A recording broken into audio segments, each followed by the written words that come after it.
Kali ini saya akan menjelaskan tentang hakikat profesi bimbingan dan konseling. Profesi adalah suatu jabatan atau pekerjaan yang menuntut keahlian dari para petugasnya. Artinya, pekerjaan yang disebut profesi tidak dapat dilakukan oleh orang yang tidak terlatih dan tidak disiapkan secara khusus terlebih dahulu untuk melakukan pekerjaan tersebut. Syarat-syarat profesi. 1.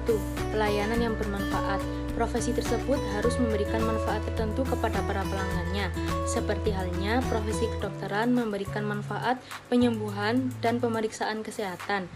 Profesi hukum memberikan manfaat pemahaman dan pembelaan perkara.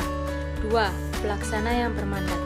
Pelaksana tersebut harus benar-benar menguasai bidang profesinya dan layak mendapat kualifikasi yang bermanfaat, seperti halnya pelayanan bimbingan dan konseling harus dilakukan oleh tenaga yang benar-benar dipercaya untuk menghasilkan tindakan dan produk layanan bermutu tinggi. 3. Pengakuan yang sehat. Pengakuan dari masyarakat dan pemerintah. Contohnya, profesi bimbingan konseling mendapat pengakuan dari pemerintah berupa peraturan perundangan, diantaranya Undang-Undang Nomor 20 Tahun 2003 tentang Sistem Pendidikan Nasional.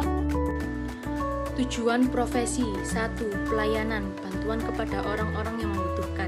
Bimbingan dan konseling diperuntukkan bagi orang-orang yang membutuhkan pengembangan pribadi dan pemecahan masalah dengan cara memfasilitasi perkembangan individu sesuai dengan kekuatan, kemampuan potensial dan aktual, serta peluang-peluang yang dimilikinya, dan mengatasi masalah hambatan dan kelemahan yang dihadapi dalam perkembangan dirinya. Selain itu, bantuan kepada orang-orang yang sedang dalam suatu kondisi kritis dan terancam mengalami hambatan dan kerugian tertentu juga diperlukan. 2. Kualitas. Menggunakan metode ilmiah. Profesi bukan sembarang pelayanan, melainkan pelayanan yang berkualitas tinggi yang menggunakan metode ilmiah, sistematis, jelas, dan eksplisit. 3. Ketulusan, menggunakan motif altruistik, yaitu rela berkorban tanpa pamrih. Dengan ketulusan tersebut dapat dipahami bahwa pelayanan diberikan secara sukarela atau setidak-tidaknya tanpa rasa terpaksa. Pelayanan diberikan tanpa pamrih atau setidak-tidaknya tanpa tujuan yang bersangkutan dengan kepentingan pribadi si pemberi layanan.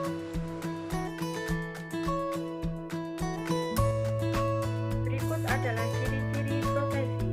1. Suatu jabatan pekerjaan yang mempunyai fungsi kebermakmuran yang menentukan. 2. Melakukan pelayanan khusus, pengetahuan dan keterampilan tertentu yang unik. 3. Memiliki kemampuan pemecahan masalah pada situasi kritis dengan pendekatan ilmiah.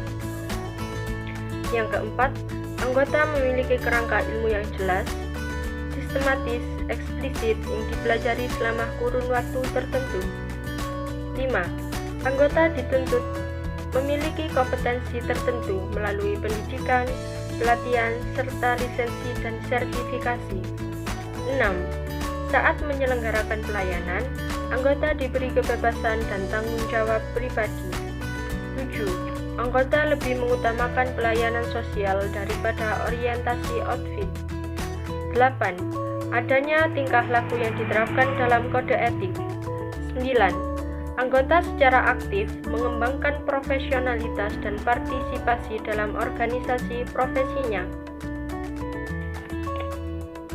Oleh karena itu, bukti bahwa BK adalah suatu profesi yaitu dilakukan oleh guru atau konselor yang merupakan lulusan S1 BK dan profesi.